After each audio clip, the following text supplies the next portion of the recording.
നടക്കല്ല മോനെ സയ്യിദിന്റെ മുന്നിലായി നടന്നില്ല ആരും തന്നെ എന്നും ബക്കിരായി നിനക്കുള്ള വീട്ടിൽ വന്ന് കയറൽ നല്ലതാ നിനക്കാത്ത ഫലമുണ്ടെന്ന് ഓർക്കൽ വേണ്ടതാ.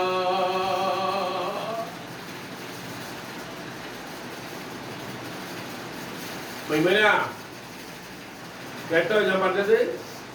നിനക്കുള്ള കാടിയോ ഇവന്റെ വീടില്ലേ അപ്പൊ അവിടെ വേറെ ആൾക്കാർ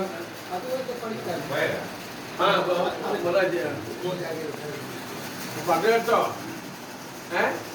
അല്ലാഹുവിന്റെ റസൂലിന്റെ കുടുംബം എപ്പോഴും വീട്ടിൽ വരുന്ന വീട് വലുതാവും. ദാരിദ്ര്യം ഒഴിവാകും, രോഗം ഒഴിവാക്കും, സ്നേഹപാത്തിലാക്കും. അതപ്പോ ഞാൻ ചെല്ലുപാട്ടിന്റെ അർത്ഥം. നിനക്കുള്ള വീട്ടിൽ വന്ന് കയറൽ നല്ലതാ നിനക്കാത്ത ഫലമുണ്ടെന്ന് ഓർക്കൽ വേണ്ടതാ. മനസ്സിലായോ?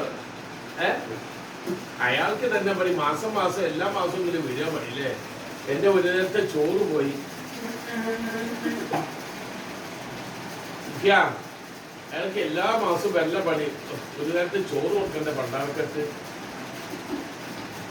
മനസ്സിലാവുണ്ടാ? എന്താ പേര്? ഞാൻ പറഞ്ഞ അർത്ഥം മനസ്സിലായോ? അതാണ് അതിന് സൂചിപ്പിച്ചിട്ടാണ് അള്ളാഹ് ഖുർആനിൽ ആദ്യം പറഞ്ഞു വെച്ചു. ഇന്നലെ ഓതി ആയത്താ മറ്റേ മൂപ്പര് മഞ്ചി ഇന്നലെ ഓതി ആയത്താ പുല്ലാസ്. ഈ ആയത്ത് ഓതിയിട്ട് ആ കരഞ്ഞാണ് പോയി ഇന്നലെ. ആരാ മഞ്ജൂസ്?